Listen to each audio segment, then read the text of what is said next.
ओम शांति।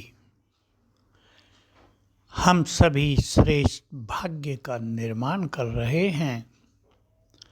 उस भाग्य को हम यहाँ बना रहे हैं, सर्व ईश्वरीय खजाने जमा करके।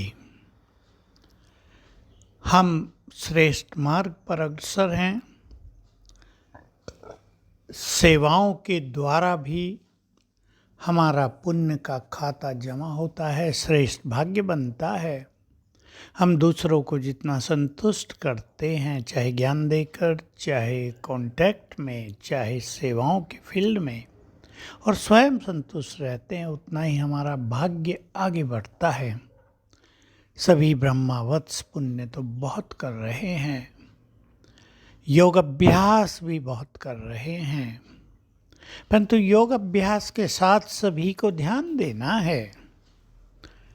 ध्यान देंगे, साधनाएं तो सब करते हैं, लेकिन योग युक्त जीवन कितना बनाया है, और वो हमारा दिखाई देगा हमारे श्रेष्ठ व्यवहार से कि हमारे अंदर कितनी नम्रता आई है, कितना एक दूसरे के प्रति सम्मान की भावना आई है, शुभ भावनाएं आई हैं, हम व्यवहार कुशल कितने बने हैं।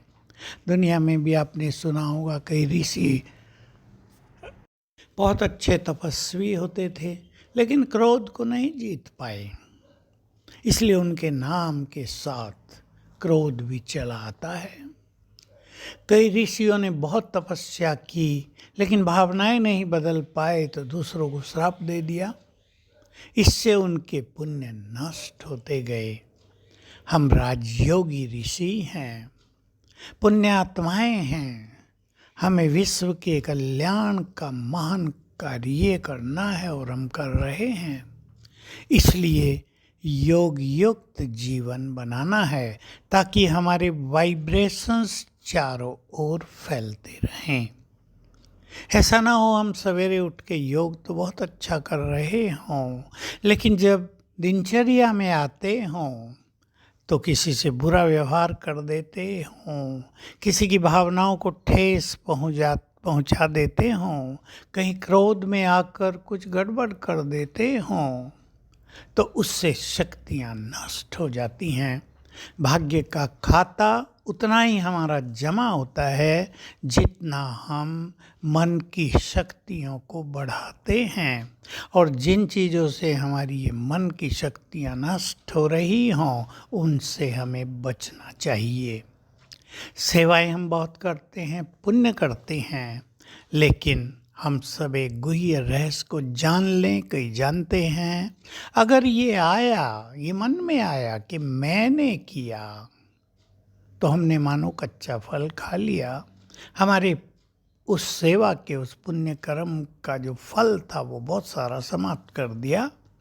लेकिन यदि हमें ये रहता है निमित्त भाव, करण करावनहार तो कोई और है, ऊपर बैठा है, हम तो उसकी कठपुतलियां हैं, नीचे नाच रही हैं, वो हमें नचा रहा है। यदि निमित्त भाव रहे, निर्माण भाव रहे, बिल्कुल निरहंकारिता, मैं पद का अभाव, और चित्त निर्मल होता जाए, तो हमारा खाता निश्चित रूप से बहुत श्रेष्ठ होता जाएगा। इन चीज़ों पर हमें बहुत ध्यान देना है। ऐसे ना हो हम सेवाओं में बहुत मेहनत भी कर रहे हों, लेकिन हमारा पुण्य का खाता जमा ही ना हो रहा हो, साथ साथ कट रहा हो, हमें दूसरों की बद्दुआएं मिल रही हों, दूसरों के बैड वाइब्रेशंस हमें परेशान कर रहे हों। सेवा करने वाले कई उदास भी देखे जाते हैं, इसने ये कर दिया, इसने ये कर दिया, इसने मेरी बात नहीं मानी, इसने सुना नहीं। इन क्वेश्चंस की उलझन में कई लोग उलझे रहते हैं। तो सेवा के साथ हमें बहुत योगयुक्त होना है, और बाबा के स्वरूप को अपने स्वरूप से दिखाना है। हमें अपने को बहुत शक्तिशाली भी बनाना है, ताकि जिसको हम दृष्टि दें उसको हमारी शक्तियों के वाइब्रेशंस मिले, उन्हें जीवन में मदद मिले। तो आइए भाग्य बनाने की सुंदर वेला में हम पुण्य कर्मों के द्वारा, मैंपन और ईगो के अभाव के द्वारा अपने पुण्य के खाते को रात दिन बढ़ाते चलें। ओम शांति।